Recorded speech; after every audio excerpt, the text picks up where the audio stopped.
Bonjour à tous, chère famille d'âme, j'espère que vous allez bien. Bon, alors là, je peux pas me taire. Ça fait trop longtemps que je vois des choses et que je dis rien, donc je vais donner mon avis. Et puis, j'aimerais que vous donniez le vôtre. J'aimerais que ce soit une conversation, même si là, je suis toute seule. Et je vais donner différents points de vue. Et ce que j'aimerais, c'est que vous donniez les vôtres. Vous disiez si vous faites partie de... Je vais vous parler de différents étages, comme si en fait, voilà, je vais vous montrer un immeuble. Et puis, dans cet immeuble, c'est toujours le même immeuble, sauf que si vous êtes le voisin d'en face, vous allez le décrire d'une certaine façon.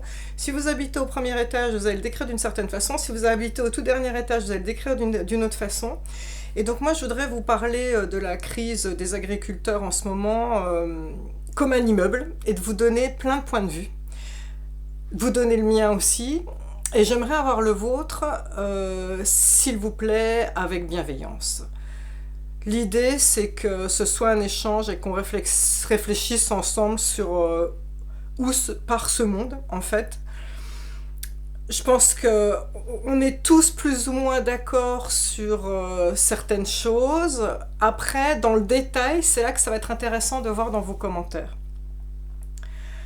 Alors, ce que je vais faire, c'est que je vais prendre des points de vue à chaque fois différents et vous me direz dans lequel vous vous trouvez. On va commencer par le point de vue des agriculteurs.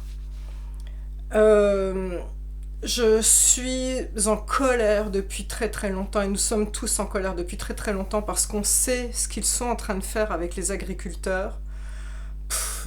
Alors, tout comme avec le personnel infirmier, mais je vais essayer de ne pas faire de digression. J'ai eu une stagiaire qui est venue à Nantes, qui est agricultrice. Et si tu me regardes, je t'envoie tout mon amour, je vous envoie tous tout mon amour, les agriculteurs. Cette personne, son mari avait mis des sous de côté pendant super longtemps pour lui payer le stage. Il s'était débrouillé pour qu'elle puisse prendre des jours pour faire le stage. Elle n'avait pas pris de vacances, même pas un jour de vacances depuis 3 ans. Et elle était en larmes tout le temps parce qu'elle n'avait pas d'argent. Du tout, du tout.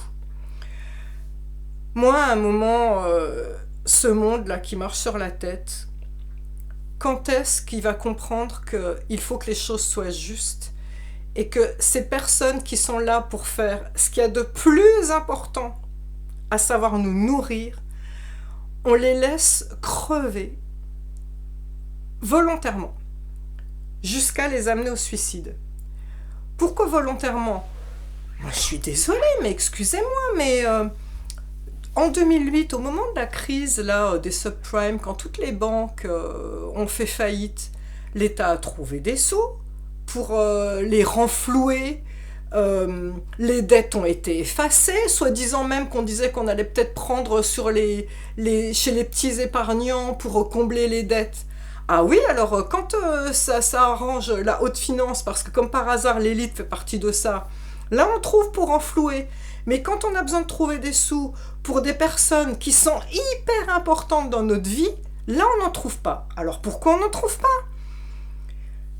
Moi je crois que malheureusement on est dans une partie d'échecs où ils ont je ne sais pas combien de coups d'avance. Qui sont-ils ? Alors je vais sortir un petit drapeau complotiste. Les mondialistes. Le but, c'est là, comme pendant la pandémie du coco, le but, non avoué, est de serrer à la gorge ces personnes. Tant pis s'ils se suicident, il n'y a aucune considération pour le vivant. De toute façon, cette vidéo va vous parler qu'à tous les niveaux, il n'y a aucune considération pour le vivant, à commencer par nous, êtres humains. Ils en ont rien à foutre qu'ils se suicident. Ils en ont rien à foutre qu'ils soient pris à la gorge, que ce soit des esclaves du système, parce qu'au final, qu'est-ce qu'ils veulent ? C'est arriver aux fermes, usines, comme on a aux États-Unis, où aux États-Unis, il faut savoir que les vaches, au Texas, là où c'est vraiment là où il y a le plus, les vaches sont côte à côte dans des enclos où elles n'ont jamais vu l'herbe de leur vie. Et il paraît même que quand il y en a qui meurent étouffées, elles finissent, ils peuvent pas venir là, les sortir, celles qui sont en train d'agoniser, tout ça, on les laisse crever sur place et elles se font piétiner. Et après, c'est ça que vous mangez aux États-Unis. Bon, voilà. On va venir à ça, où tout va être automatisé, les trucs pour traire. euh, Alors, c'est quoi le but, vous allez me dire? Ben, c'est fou, Nestlé, le grand truc d'agroalimentaire, je savais pas, j'ai appris il y a pas longtemps que en fait ils ont acheté Pfizer, le ting ting. Vous voyez ce que je veux dire? Ben, le but, c'est que tout soit sous la coupe de grands holdings, la mondialisation. Et là, quand on est sous la coupe de grands holdings, eh ben, ils fixent les prix, ils fixent qu'est-ce qu'ils mettent dans la nourriture. Et ça paraît quand même bizarre que Nestlé, qui fait de la nourriture pour nous, humains, soit en même temps celui qui finance les labos pharmaceutiques. Vous allez me dire quel est le rapport? Mais moi je le vois le rapport. C'est que la malbouffe, c'est ça qui crée du diabète. Euh, et problèmes cardiaques. Bref, donc les saloperies qu'on va mettre dans nos animaux quand ce sera les fermes-usines vont nous rendre malades, et après, oh, dans le même groupe, il y aura le même sauveur qui va nous donner les médicaments pour nous sauver et pour faire en sorte qu'on soit toujours en bonne santé. Le gouvernement, je suis désolée, j'arrête pas de dire ça, c'est-à-dire que ceux qui nous gouvernent, soi-disant, font ça pour notre bien, et les médias en rajoutent sur ce sujet. S'ils n'en parlent pas, c'est que ça craint. Le gouvernement mondialiste a un plan depuis très longtemps, et ils ont révélé leur plan depuis le coco, c'est de tenir sous sa coupe un maximum la population et de leur donner la point de suspension qu'ils veulent. Et vous allez me dire, mais alors quid de tous ces agriculteurs, une fois qu'ils seront plus agriculteurs, qui seront au chômage? Tout comme quid de ce personnel infirmier qui se retrouve au chômage parce qu'on ferme des lits sans arrêt dans les trucs hospitaliers? Quid à tout niveau, tout ça, là, c'est en train de partir à volo. La France est un pays du tiers-monde. Quid de tous ces gens-là? Eh bien, je ressors une phrase de Jacques Attali, qui est l'homme qui murmurait à l'oreille des présidents, qui est un franc-mac de haut niveau. Il disait, un jour, vous n'aurez plus rien et vous serez heureux. Alors pourquoi vous serez heureux d'avoir plus rien? On y vient. Hein. Eh bien parce que tout sera en location. Tous ceux, là, les influenceurs qui font genre « Regardez ma Lamborghini, parce que je suis super riche, je suis influenceur, tout ça. » Mais vous rigolez ou quoi? Tout ça, c'est loué. Regardez mon super iPhone, je sais pas quoi. Tout ça, c'est loué. Tout sera loué. Nos maisons seront à louer. On peut plus faire d'emprunt maintenant pour acheter des maisons. Les voitures, les téléphones, les fringues sont à louer pour faire croire qu'on a des trucs de marque, les sacs à main. Tout. Et donc, sera loué, et d'où va sortir l'argent? Eh bien, on va mettre ce peuple, ce petit peuple dont nous faisons tous partie, sous perfusion. C'est là que va arriver le permis à points, c'est-à-dire qu'on nous donnera des espèces de SMIC/RSA d'esclaves, où on nous dira « Ah mais oui, mais attention, faut être gentil, faut être respectueux, faut être comme on dit, faut être un bon citoyen, faut dénoncer telle personne, il faut marcher dans les clous. » Et on va nous vendre ça. Comment on va savoir si on est gentil et dans les clous? Ben, plus tard, comme on va avoir la monnaie numérique, ah, c'est plus facile, la carte bancaire, on vous l'enlève, et puis on va vous mettre un truc, une petite puce là, hop, on n'a plus qu'à scanner. Oh, regardez, je passe en caisse, gring, et voilà, c'est débité de ma banque, fantastique. Oh, j'adore le progrès. Donc là, les agriculteurs, qu'est-ce qu'on peut faire? Ils ont plusieurs coups d'avance, ça fait des siècles qu'ils préparent ça. Il y a même eu des répétitions à l'époque avant le coco pour préparer un lockdown, tout ça. Donc tout ça, dans les hautes instances, ils savent exactement ce qu'ils font. C'est des groupes qui agissent sur le long terme, qui sont organisés. Nous, on n'est pas organisés. Donc bien sûr, tout ce qui va être les organisations comme les Gilets jaunes ou les manifs et tout ça qui sont faites maintenant, c'est extraordinaire, c'est une résistance. Je pense que on n'a pas d'autre choix que d'entrer en résistance et d'être tous soudés. Se tenir les coudes et être derrière eux et ne rien lâcher. Parce que si maintenant on lâche, dans 20 ans, de toute façon c'est à 2030, hein, quand il y aura les permis à points et qu'on sera tous esclaves de ce système et qu'on n'aura pas d'autre choix que de manger la M en boîte qu'on nous vend, ce sera trop tard, on ne pourra plus venir pleurer. Donc soutien aux agriculteurs, je suis de tout cœur avec vous et je suis révoltée par ce qui vous arrive. Moi, je ne peux pas faire grand-chose, je peux que faire ce que je sais faire au niveau de la spiritualité, mais c'est énorme. Je demande droit et justice de partout. En disant ça, ça active la justice divine et ça demande que le karma se mette en place pour tous ceux qui doivent payer. Je demande droit et justice de partout. Maintenant, ceux qui mettent tout ça en place sont bien protégés par le D. Point de suspension, remplissez les blancs. On va parler maintenant des bovins. Où est le respect du vivant? C'est-à-dire parce qu'il y a une vache malade abattre tout un troupeau, à un moment, quand est-ce que vous allez voir que ce sont des êtres vivants? Nous sommes dans un monde où il y a des émotions, des sensations. Les animaux ont une âme, des émotions aussi. Quand est-ce que on s'est déshumanisé au point de voir un animal comme ah bah c'est un meuble défectueux, jetons-le sur un tas, là on va faire un tas et on va brûler tout ça. C'est comme quand on regarde là, ces tas de fringues avec le fast, comment ça s'appelle le fast, la fast fashion, avec Chine là et tout ça. Et ben ça donne en Inde des montagnes de fringues inutilisées où des chiens faméliques vont manger le tissu, mais je peux plus avec ce monde. Donc là on va avoir des montagnes d'animaux abattus pour rien, qui sont vivants, qui ont des sentiments, qui sont des papas, des mamans, qui ont des bébés, qui font partie de ce monde émotionnel. N'oubliez pas que tout est énergie, les émotions font des égrégores que nous allons tuer pour rien. C'est pas possible. À un moment, sortez de cette léthargie, sortez de vos téléphones où on scrolle et où on a lobotomisé les gens pour vous dire on ne peut pas traiter les animaux comme si c'était des objets. Ce n'est pas possible.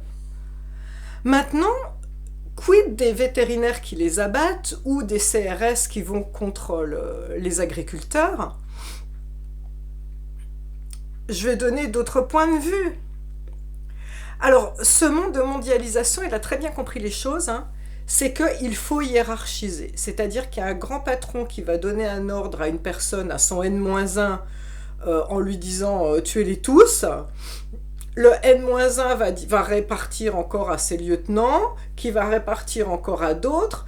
Donc, tout le monde se couvre en disant « moi, à mon niveau, je peux rien faire parce que j'ai reçu l'ordre de mon supérieur et je donne l'ordre à d'autres, donc ça me permet de bien dormir. » Et même celui qui est en bout de chaîne et qui va faire l'acte de tuer la vache,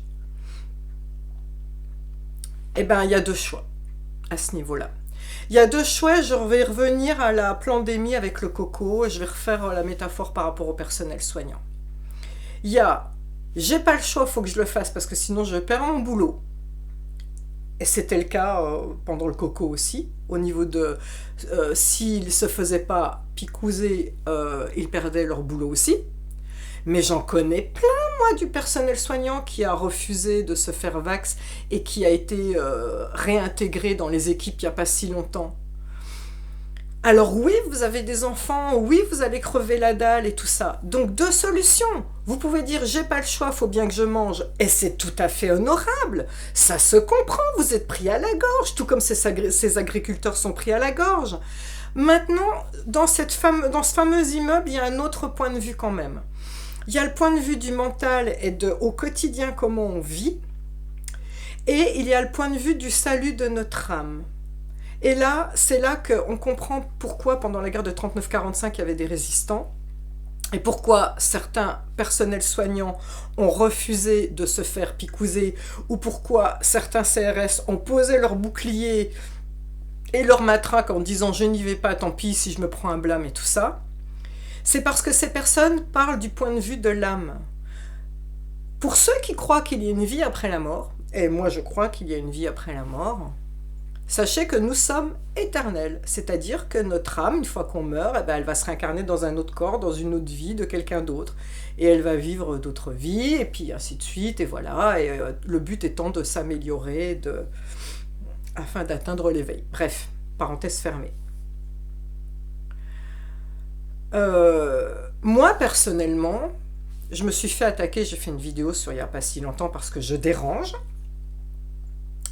Et j'ai dit, regarde-moi bien, tu peux m'attaquer. Je ne suis pas suis-suis, j'ai pas décidé de... Donc si un jour je suis sur le carreau, vous saurez que c'est pas moi qui ai décidé. Vous saurez qu'on aura décidé de me... Ok? Mais moi je m'en fous. Écoutez-moi bien. Vous pouvez me mettre à la rue demain. Ma vraie vie n'est pas ici. Ma vraie vie, elle est quand je meurs. Je veux pouvoir regarder mon moi supérieur qui est la partie divine de moi qui demeure là-haut, près du grand tout, près de Dieu, appelez ça comme vous voulez. Et je veux pouvoir regarder mon créateur en disant j'ai fait ce qu'il y avait à faire. J'ai fait ce qui était juste en mon âme et conscience. Je n'ai pas de regrets. Je suis clean avec moi-même. Et ça, c'est important. Ce qui est important, c'est comment ça résonne en vous et comment est-ce que vous êtes clean avec vous-même. Je ne suis pas en train de dire qu'il faut le faire. Chacun voit les choses de là où il habite dans cet immeuble, de l'étage où il habite et de ses moyens. C'est sûr que si vous avez plein d'enfants et que vous risquez de mettre votre famille à la rue, je comprends tous les points de vue, d'accord? Sauf les points de vue des mondialistes, bien évidemment. Ceux-là, moi, droit à justice de partout. Mais de mon point de vue à moi, de ce que je pense, c'est quand on a, du point de vue de l'âme, décidé d'être au clair et de ne pas rentrer dans le jeu de l'ombre et des mondialistes, l'univers vient à notre secours et on est extrêmement protégé. Tiens, je vais reprendre un exemple. J'ai été attaquée à plusieurs reprises. J'ai été attaquée en direct une fois pendant que je parlais des ovnis et j'ai été donc chez moi. Je n'ai que perdu de l'audition et j'ai été attaquée à Toulouse où je me suis effondrée devant tout un groupe de stagiaires et je n'ai que une névrite vestibulaire où je suis incapacitée pendant 6 mois parce que ça tourne tout le temps, c'est comme si j'étais bourrée. Donc je ne peux pas travailler, je ne peux pas lire, corriger mes livres, écrire mes livres. Je n'ai que ça. Pourquoi je dis je n'ai que ça? Parce que je suis persuadée que les forces de la lumière qui sont avec vous, vos guides, vos anges gardiens, font des blocages et des barrages à ces attaques et font en sorte que vous soyez quand même armés et que vous ayez des billes pour répondre. On ne vous laisse pas tout seul, jamais. Et donc je pense qu'il y aura, si jamais vous décidez de ne pas suivre les ordres et que ça vous met en danger, quel que soit votre métier, parce que votre âme vous dit que vous ne devez pas le faire, eh bien, je pense qu'il y aura des groupes Facebook peut-être qui vont venir vous tendre la main, de solidarité. En tout cas, vous aurez déjà de la reconnaissance et de la gratitude de plein de gens. Vous aurez déjà la mienne. Et des encouragements, mais surtout au niveau de la lumière, et vous ne serez pas seul, ça c'est sûr. Maintenant, je voudrais terminer sur les vaches et parler du respect du vivant. Personnellement, je suis végétarienne et encore une fois, je ne fais pas de prosélytisme, je ne demande rien à personne. Mais juste, je voudrais... j'aime les animaux. Voilà, j'aime les animaux. Tout comme je sais, vous, sur ce qui me regardez sur cette chaîne YouTube, je sais que vous avez des chiens, des chats chez vous et que vous les adorez. Ce sont vos bébés, tout comme Kaya est mon bébé. Et ils nous le rendent avec amour et ils nous rendent meilleurs. Sauf que moi, je suis devenue végétarienne parce que... Alors, c'est fou parce que quand les personnes... quand on me dit... quelqu'un qui va tuer un chien et torturer un chien ou un chat est un psychopathe. Quelqu'un qui ne mange pas du tout de viande et qui va dire qu'il ne mange pas de viande est un extrémiste. Et celui qui est au milieu est normal. Pourquoi est-ce qu'on est traité d'extrémiste quand on est végétarien? Qu'est-ce que ça va chercher chez vous qui vous dérange à ce point? Moi, ce que j'ai remarqué, c'est que les cochons sont aussi intelligents que les chiens. Ils sont aussi câlins que les chiens. Et quand on devient végétarien, la signature énergétique de notre corps change et la vie, avec un grand V, la nature, les animaux se révèlent à vous. C'est-à-dire que vous allez dans la rue et vous voyez des petits chiens, vous voyez leur personnalité, vous voyez des chats, vous voyez leur personnalité, ils vous parlent par télépathie. Mais pas que ça. Les oiseaux qui sont d'une intelligence extrême, les cochons, les vaches, les ânes. Alors vous allez me dire, mais... Oui, mais on est en haut de la chaîne. Alors ça, c'est ce qu'encore on veut nous faire croire. Hein. C'est ce qu'on nous apprend dans l'éducation. On est en haut de la chaîne alimentaire, donc on a le droit de tuer pour manger, comme le lion a le droit de tuer pour manger. Mais vous ne pouvez pas comparer un règne animal à un règne humain. Le lion, à ce que je sache, est-ce qu'il a une blouse blanche avec un abattoir et il débite les gazelles les unes derrière les autres qu'il met dans des barquettes, qu'il met dans des supermarchés et qu'il fout à la poubelle si ça n'est pas mangé?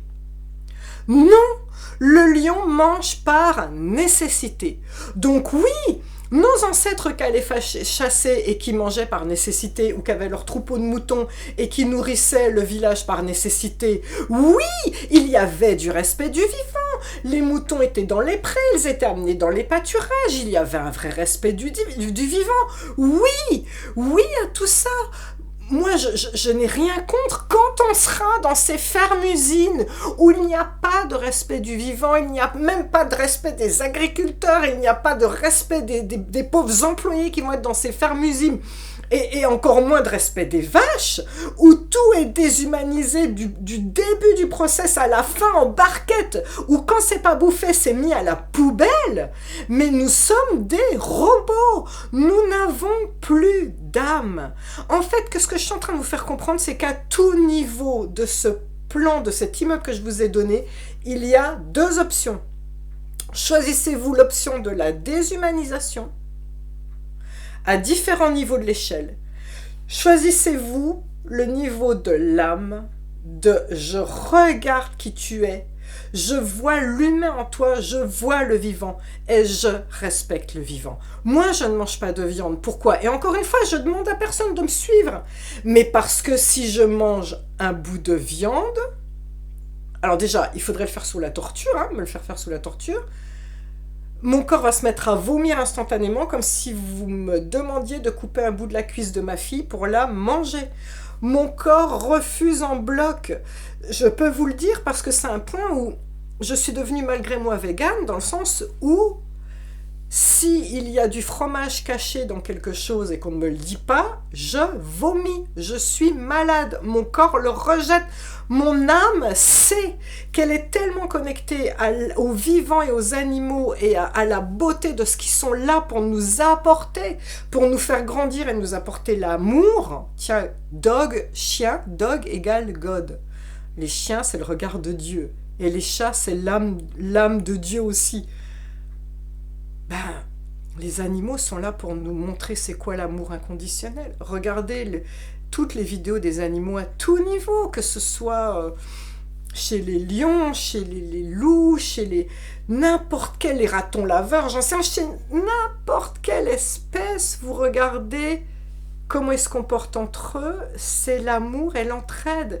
Et vous allez me dire, oui, la nature est cruelle. Oui, quand elle doit se nourrir, Mais une maman lion, elle est tout à fait capable d'adopter un bébé gazelle et de le défendre comme si c'était son petit. Donc arrêtez de comparer le règne humain au règne animal en disant ça justifie qu'on tue à tout va des animaux. Voilà, j'ai poussé ma gueulante. J'aimerais vos commentaires, j'aimerais savoir où vous vous situez dans cet immeuble, on va dire, à différents étages. Et quoi qu'il en soit, je demande droit et justice de partout. Pour vous les agriculteurs, pour le vivant, avec un grand V, pour nous les êtres humains, qui sommes pris dans cet engrenage d'esclavagisme, et pour les animaux qui souffrent. Je nous aime. Je vous aime tous et je vous souhaite le meilleur. Ciao.